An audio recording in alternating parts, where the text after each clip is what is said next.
Am I audible? Hello, आवाज आ रही है मेरी?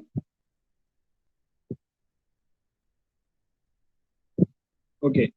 So on the last one, we had gone through all the derivations, and one topic was remaining in this unit, and that was selection of bearings. Selection of bearings. Okay. So it is basically related to the parameters that we had to look upon while selecting a bearing. Okay, sliding contact bearing. तो select करते हुए कुछ parameters का ध्यान रखना होता है, and we are going to discuss those parameters. Basically, there are 6 parameters that we had to keep in mind while selecting and while designing a bearing. While designing and selecting a bearing. Okay, so first of all, the first parameter is length to diameter ratio. Second one is unit bearing pressure, and the third one is startup load. Okay, radial clearance and minimum oil film thickness and maximum oil film temperature. These are the 6 parameters, and one by one we are going to look them in detail. So coming to the first one, the length to diameter ratio. ठीक है. So length to diameter ratio basically bearing जो है, sliding contact bearing जो है, अगर उसको आप देखें, सो it is something like this. This is your axis of the shaft, and when you look from the side, it will look like this. Check. So this parameter is your length L and the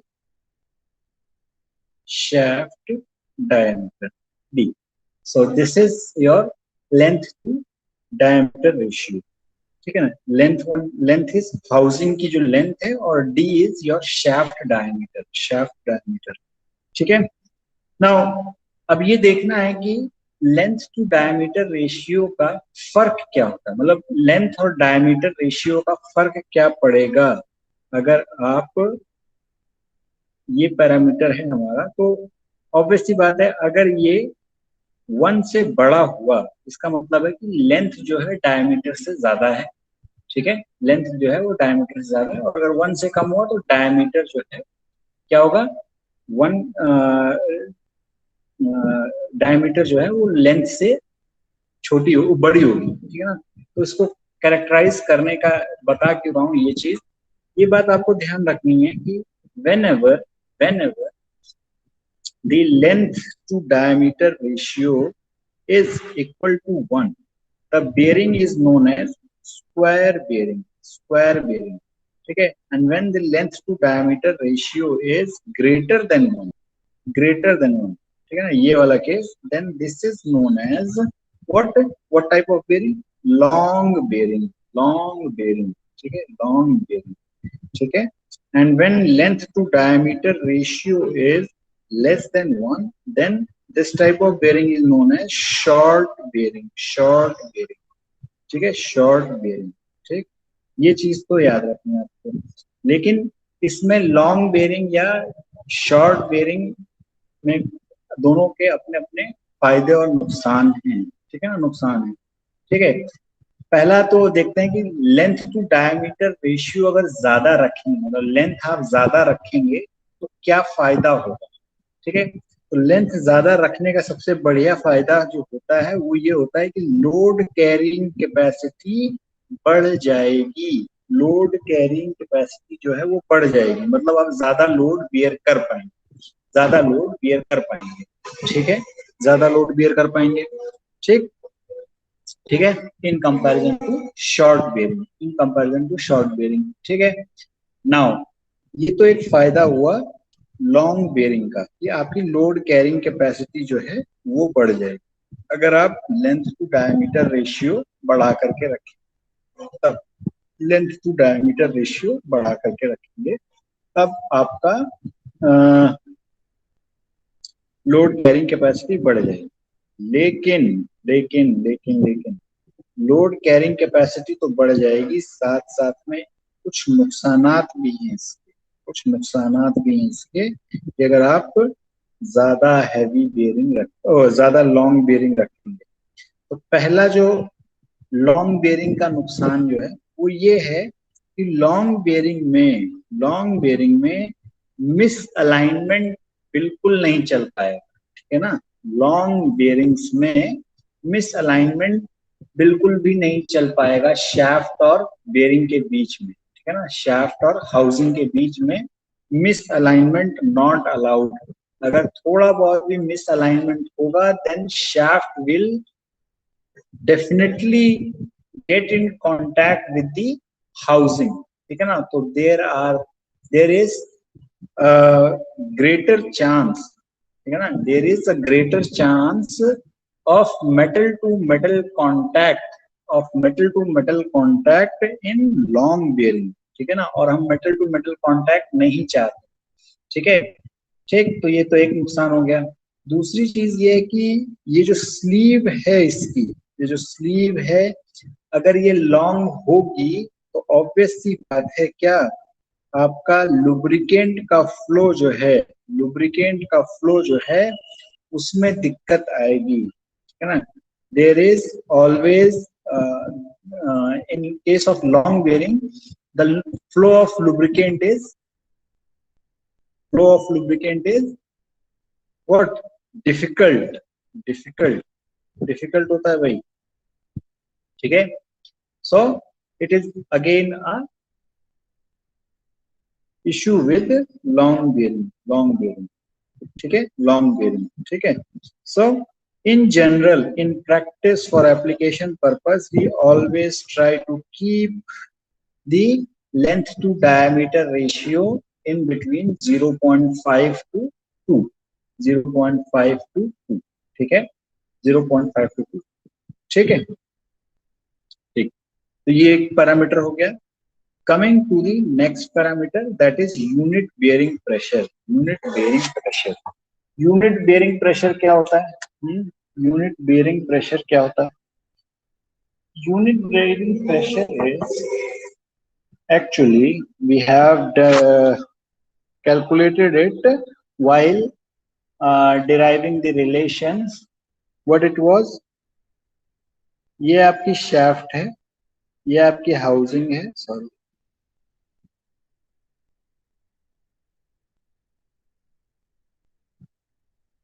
ठीक है, और shaft पे load लग रहा है W, bearing पे load आया W, ठीक है ना। तो ये आपकी लेंथ हो गई, ठीक है, एंड ये आपका डायमीटर हो गया, ठीक है।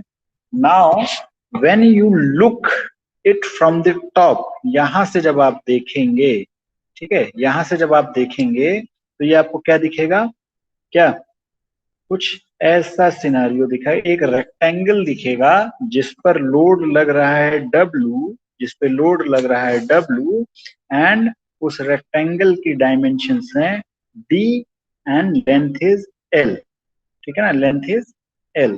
तो इस रेक्टेंगल पे प्रेशर कितना लग रहा होगा भाई, वो प्रेशर जो लग रहा होगा स्मॉल p, इसी को कहेंगे unit pressure, and this pressure is equal to load upon area, load upon area, ठीक है। So this is your unit pressure, unit pressure, unit pressure, ठीक है, यूनिट प्रेशर, ठीक। सो यूनिट प्रेशर, जो permissible unit pressure है bearing के अंदर, वो आपकी मशीन टू मशीन डिफर करता है, मशीन टू मशीन डिफर करता है, ठीक है। And in general for different machine we have some standard ranges of bearing pressure, unit bearing pressure, such that इसके ऊपर नहीं क्रॉस करना चाहिए, ठीक है ना। So for diesel engine, diesel engine के लिए हमारा जो मेन बेयरिंग है उसके लिए 5 से 10 मेगापास्कल, क्रैंक पिन के लिए 7 से 14 मेगापास्कल, एंड गजियन पिन जो होती है उसके केस में हमारे पास 13 से 14 मेगापास्कल ये लिमिट कर रखी है हमने, ये लिमिट कर रखी, ठीक है, कि इससे ज्यादा इन जनरल हम इसी के आसपास रखते हैं। Now coming to the automotive engines, automotive engine में मेन बियरिंग, क्रैंक पिन 3 से 4 MPa, 10 से 14 MPa क्रैंक पिन पे। इसी तरीके से एयर कंप्रेसर के लिए एक सेट ऑफ रेंजेस दे रखी है, सेंट्रीफ्यूगल पंप्स के लिए दे रखा है, electric motors main, and your transmission shafting, transmission shaft जो होती हैं उनके केस में दे रखा है, and machine tools, machine tools, ठीक है। So while designing, when you are selecting, ठीक है ना, when you are designing the bearing, so how much pressure is limited, maximum possible pressure कितना आपको देना है, ये इस बात पर भी डिपेंड करेगा भाई, ये इस बात पे भी डिपेंड करेगा कि आपने कितना, तो कहाँ पर इस बेयरिंग को लगा रहे हैं, एप्लीकेशन पे भी डिपेंड करेगा। So you have to check for the application, किस एप्लीकेशन के लिए इस्तेमाल करते हैं, किस एप्लीकेशन के लिए इस्तेमाल करते हैं। Then coming to the startup load, startup load क्या होता है? स्टार्टअप लोड कुछ नहीं होता है, ये बेसिकली बेयरिंग प्रेशर होता है जब आपका शाफ्ट जो है मूव नहीं कर रही होती है, जब आपकी शाफ्ट जो है मूव नहीं कर रही होती है, ठीक है ना। So it is basically use for, इसके लिए, to determine the minimum length of the bearing on the basis of starting condition, minimum length find करने के लिए at the starting stage, starting stage, ठीक है ना, स्टार्टिंग कंडीशंस के लिए ये मिनिमम लेंथ रिक्वायर्ड होती है, ठीक है ना, मिनिमम लेंथ फाइंड करने के लिए हम स्टार्टअप लोड का इस्तेमाल करते हैं, ठीक है। Then after that you can also change in between, एक बार आपने स्टार्टअप लोड के बेसिस पे मिनिमम लेंथ निकाल ली, ठीक है ना, तो जब आप आगे फर्दर डिजाइन करेंगे then you also can change this length, you can change this length, ठीक है। Then comes the radial clearance, radial clearance कितनी रखी जाती है? तो इन जनरल जो रेडियल क्लियरेंस रखी जाती है वो इतनी रखी जाती है, कितनी? C is equal to 0.001 times the radius of the shaft, ठीक है ना। एंड इट ऑल्सो डिपेंड्स, ठीक है ना, ये कोई स्टैंडर्ड नहीं है बट जनरली इसको रखा जाता है, इतना रखा जाता है, इट इज नॉट स्टैंडर्ड, ठीक है, ठीक। And it also depends on metal to metal, bearing का मटेरियल कैसा है। फॉर एग्जाम्पल बेबिट मेटल के लिए ये रेंज है, ठीक है। कॉपर और लेड की अगर बेयरिंग है then you have this range, ठीक है। You can, in this case, you can see that here the load clearance has been increased. Clearance has been increased. And in case of aluminium alloys, your um, bearing clearance is this. Radial clearance is this 0.002 to 0.0025. Okay, 0.002.25. Again minimum oil film thickness भी जो है वो in general इसी के आसपास रहती है, ठीक है ना। मिनिमम ऑयल फिल्म थिकनेस इतनी मेंटेन करनी होती है ताकि क्या आपका मेटल टू मेटल कांटेक्ट ना हो पाए, मेटल टू मेटल कांटेक्ट ना हो पाए, ठीक है, मेटल टू मेटल कांटेक्ट ना हो पाए, इसके लिए हम मिनिमम फिल्म थिकनेस भी रखते हैं, मिनिमम फिल्म थिकनेस रखते हैं, ठीक है। And in general it is given by this 0.002 R, 0.002 R. Maximum oil film temperature, ये थोड़ा सा important, maximum oil film temperature, it is very important as you know कि अगर maximum oil film temperature जो है, अगर temperature बढ़ेगा तो obvious सी बात है दो चीजें होंगी, दो चीजें होंगी।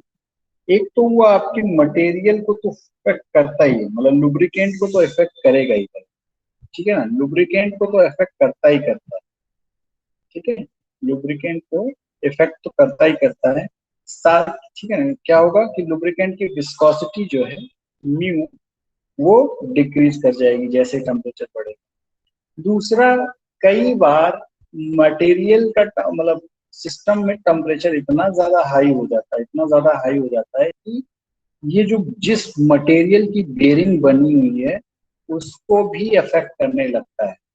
और आपको पता है कि क्या नाम है, जब टेम्परेचर ज्यादा हाई होता है, जब टेम्परेचर ज्यादा बढ़ाते हैं तो मेटल जो है, मेजॉरिटी मेटल जो है, सभी मेटल मेजॉरिटी क्या सॉफ्ट होना शुरू हो जाते हैं। कुछ कम टेम्परेचर पे सॉफ्ट हो जाते हैं, कुछ ज्यादा टेम्परेचर पे सॉफ्ट हो जाते हैं। ठीक है, तो हम ये नहीं चाहते हैं क्या कि टेम्परेचर बढ़ने पर मटेरियल की स्ट्रेंथ डिक्रीज ना हो। ठीक है ना, तो वो तो कर नहीं सकते, तो दूसरा तरीका क्या है कि हम टेम्परेचर ही ना बढ़ने दें, टेम्परेचर ही ना बढ़ने दें। And for that we have to limit our what maximum oil film temperature, maximum oil film temperature. ठीक है, एक okay, now till here your unit 1 is finished, and we had to do one numerical on this. ठीक है ना, let's do a problem on this, and the problem is visible to you all. Please read the problem, and uh, first of all you write the what given data, and tell me how do you proceed, how do you proceed for this problem.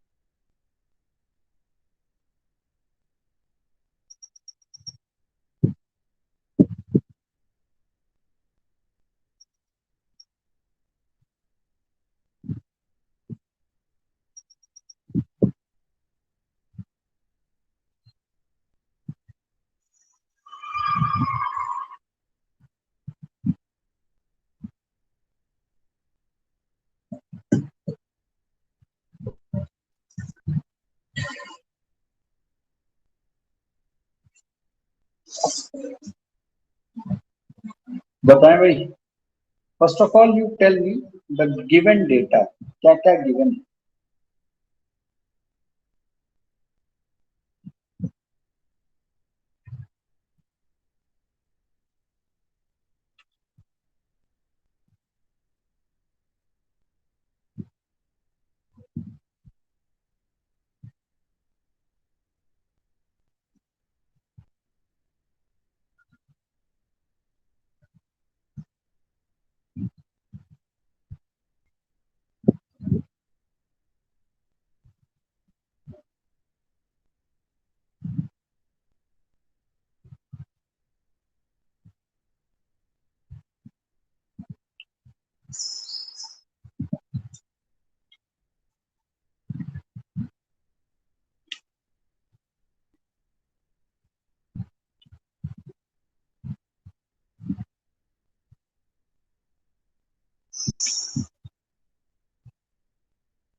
अरे भाई कोई तो कुछ बोलो।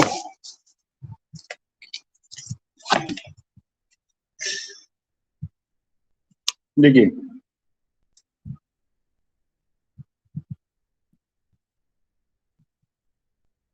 ठीक है, तो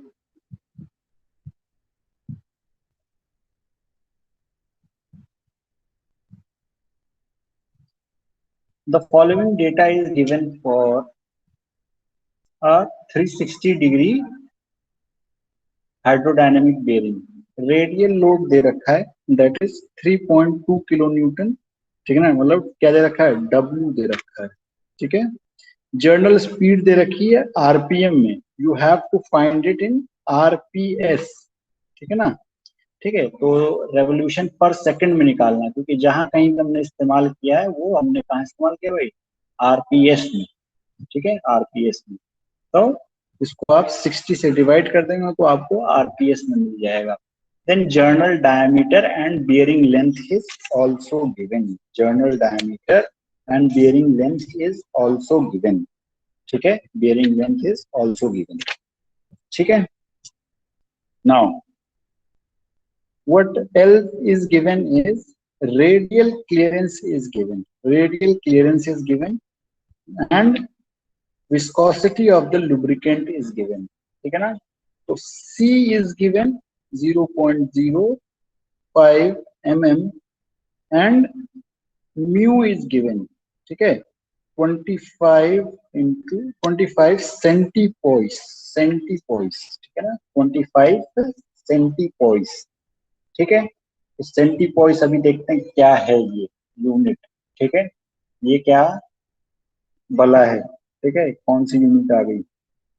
ठीक, नाउ तो हमें फाइंड क्या करना है. हमें फाइंड क्या करना है, कोफिशिएंट ऑफ फ्रिक्शन फाइंड करना है, power lost in friction find करना है, मिनिमम फिल्म थिकनेस फाइंड करनी है and flow requirement in litres per minute. Lubricant का फ्लो कितना रिक्वायर्ड होगा ये फाइंड करना है. ठीक है, and then what we have to find is temperature rise कितना होगा. टेम्परेचर राइज कितना होगा. ठीक है, तो सिंपल सी बात है भाई. क्या, सबसे पहले कोफिशिएंट ऑफ फ्रिक्शन निकालते हैं. तो कोफिशिएंट ऑफ फ्रिक्शन कहां से निकलेगा भाई. इफ यू रिमेंबर, क्या चीज चाहिए हमें, ये चार्ट. अगर आपको ये चार्ट याद हो, ठीक है, ठीक, तो इस चार्ट से हमें चीजें पता कर मिलेंगी. ठीक है ना, वी हैव टू, तो एटलीस्ट हमें दो चीजें चाहिए. दो चीजें चाहिए. क्या क्या चाहिए भाई. एल बाई डी हमें मिल सकता है क्योंकि लेंथ और डायमीटर हमें पता है. ठीक है ना, लेंथ और डायमीटर हमें पता है. ठीक है, सोमरफील्ड नंबर हम निकाल सकते हैं. तो सोमरफील्ड नंबर पहले, सबसे पहले तो हम सोमरफील्ड नंबर निकालेंगे. ठीक है, सोमरफील्ड नंबर. ठीक है, तो एल हमारा 50 mm है और डी हमारा 50 mm है. ठीक है, 50 mm.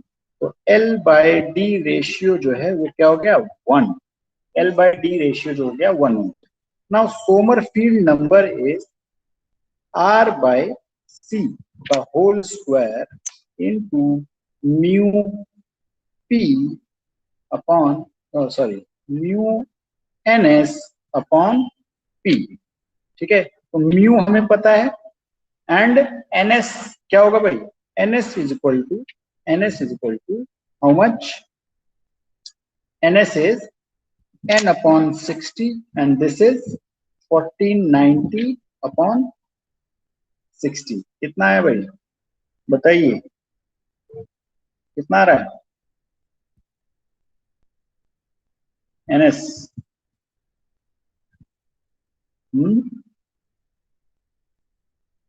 बताइए भाई, हाउ मच. कैलकुलेट करके बताएं भाई. अब्दुल्ला, साहिल,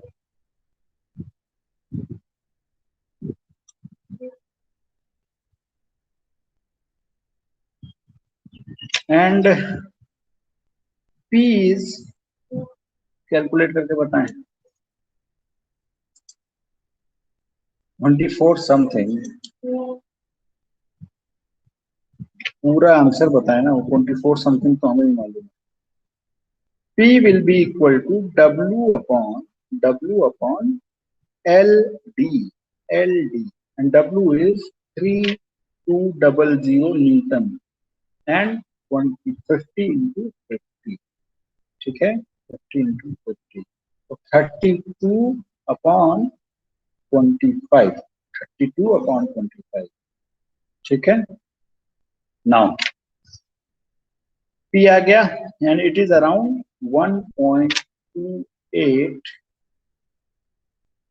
Newton per mm square and mu is 25 centipoise.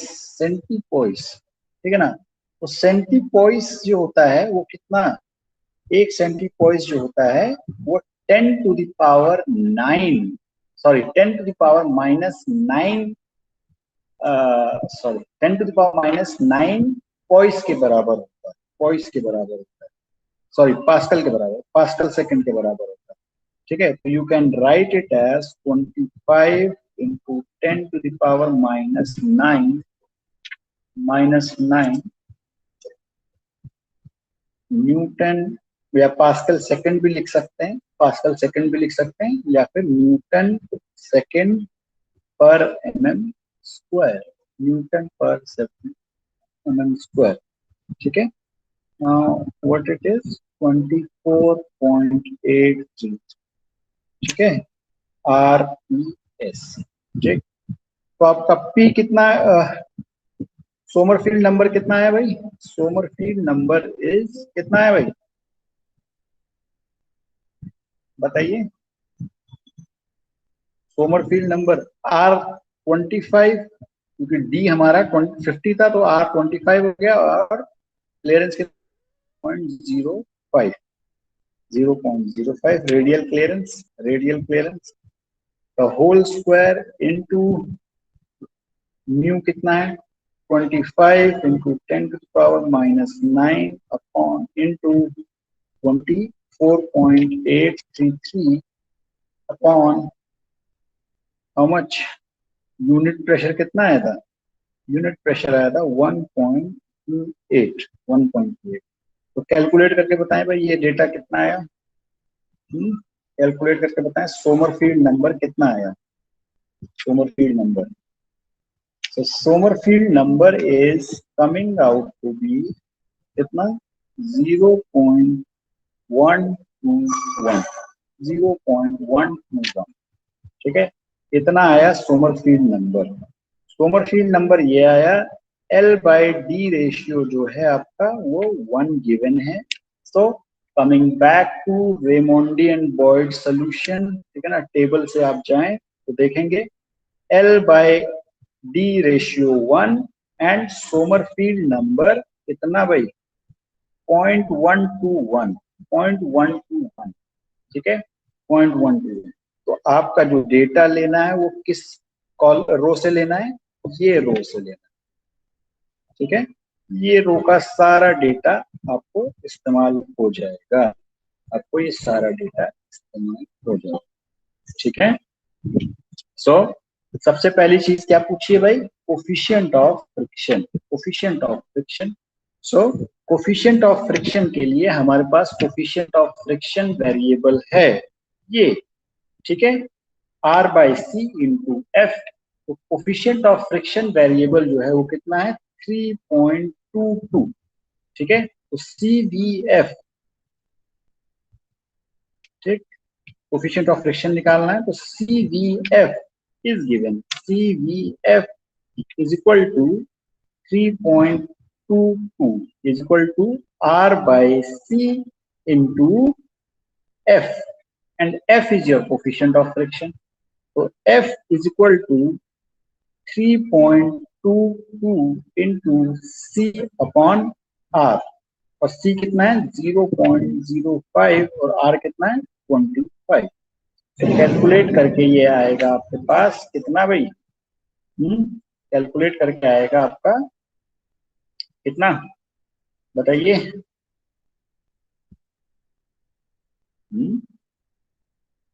Coefficient of friction is equal to 0.00644, ठीक है, कोई यूनिट होगी क्या, नहीं, कोई यूनिट नहीं होगी, ठीक है, कोई यूनिट नहीं होगी। Now coming to the power loss, power loss के लिए हम लोगों ने पहले से ही डिराइव कर रखा था, कौन सा इक्वेशन, पेट्रोव्स इक्वेशन से हमने पावर लॉस पहले ही निकाला था, and it was how much, power loss due to friction, power loss due to friction in kilowatt, in kilowatt is given by 2 pi ns, sorry 2 pi ns into coefficient of friction into W into R upon 10 to the power 6, 10 to the power 6. So ये चीज आपकी power loss निकल के आएगी। And power loss value substitute करते हैं भाई, value substitute करते हैं, and you will get what, you will get 2 pi into NS कितना है 24.833 इंटू एनएस तो निकल आया था 0, coefficient of friction 0.00644 into 3200 into 25, ठीक है, आर अपॉन 10⁶। पावर लॉस जो आया, power loss due to friction, power loss due to friction is equal to, it comes out to be how much? 0.08 kilowatt और 80 what power निकल के आएगी। ये आपकी पावर लॉस हो रही, ये आपकी पावर लॉस हो रही, ठीक है, ये आपकी पावर लॉस हो रही।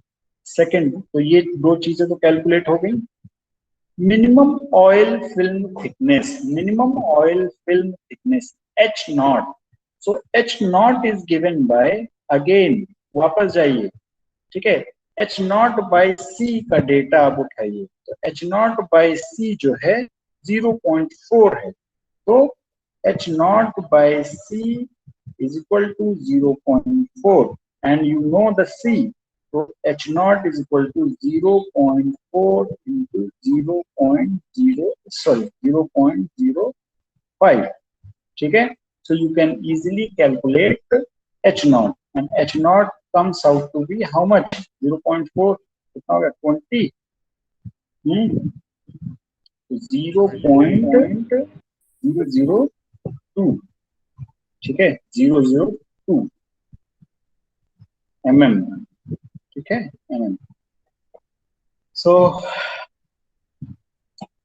this is how you calculate the क्या H naught. Now coming back, अब हमें और क्या निकालना है भाई, हाँ हमें और क्या निकालना था, फ्लो रिक्वायरमेंट, हाँ flow minimum oil film thickness निकल गई। Now flow requirement in litre पर सेकेंड निकाल, तो फ्लो रिक्वायरमेंट के लिए हमारे पास फ्लो वेरिएबल ये रहा, फ्लो वेरिएबल ये रहा, और फ्लो वेरिएबल की वैल्यू कितनी आ रही है 4.33।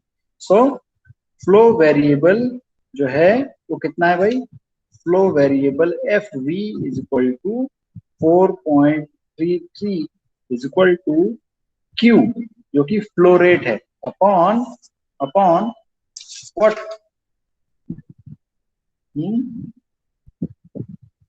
Upon R C radius into radial clearance into ns into l length of the bearing, and now you substitute, you can find q, and q is equal to 4.33 into rcns l is equal to 4.33 into क्या हो जाएगा, are कितना है 25, सी कितना है 0.05 into N S कितना है 24.833 into L कितना है 50।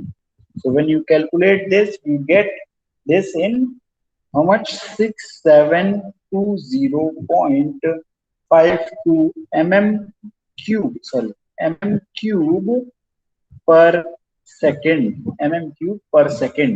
Now it is in mm cube per second and you have to find it in what, liter per minute, ठीक है, लीटर पर मिनट। सो mm को आप लीटर में कन्वर्ट कर सकते हैं भाई, कैसे, mm को आप लीटर में कन्वर्ट कर सकते हैं, क्या करेंगे भाई, mm क्यूब को लीटर में कन्वर्ट करने के लिए you have to multiply this with a factor of what, एक mm cube is equal to 10⁻⁻6 litres, ठीक है, तो ये लीटर में कन्वर्ट करेंगे तो कितना हो गया कितना हो गया 6720.52 इंटू 10⁻⁻6 लीटर पर सेकेंड। अब सेकेंड को मिनट में कन्वर्ट करना है तो ऑब्वियस सी बात है you have to multiply it with 60. So when you calculate this, you get 0.403 liters per minute। इतना फ्लो रिक्वायरमेंट है आपका लुब्रिकेंट का, इतना फ्लो रिक्वायरमेंट है आपके लुब्रिकेंट का, ठीक है, लुब्रिकेंट का। Now you have to find the temperature rise, last one, temperature rise. And in yesterday's class we have derived formula for what?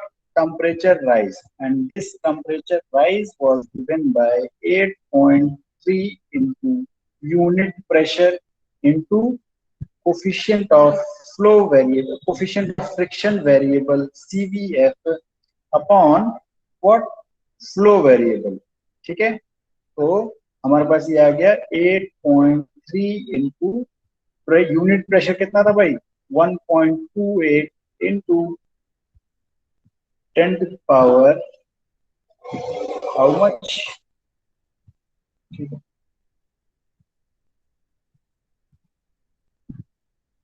Into 3.22 coefficient of friction variable and flow variable कितना हो गया भाई 4.33। When you calculate it, your temperature rise will come out to be 7.9 degrees Celsius, 7.9 degrees Celsius, delta T, ठीक है, delta T will come out to be 7.9 degrees Celsius, okay? So tell me, this is it. If you have any problem in this question, you can ask, I can repeat it wherever you feel that you didn't get the question। ये कोई चीज ऐसी जो ना समझ में आई हो, okay, if you have understood everything, then note down this problem and try to solve it by yourself, unit 6 is completed now, ठीक है। One topic is remaining from your unit 5, and that is chains and ropes, okay, ropes, and I will be covering these two topics in tomorrow's class, okay, and by tomorrow your whole syllabus will be finished। Okay, thank you. If you do not have any doubt, you can leave now.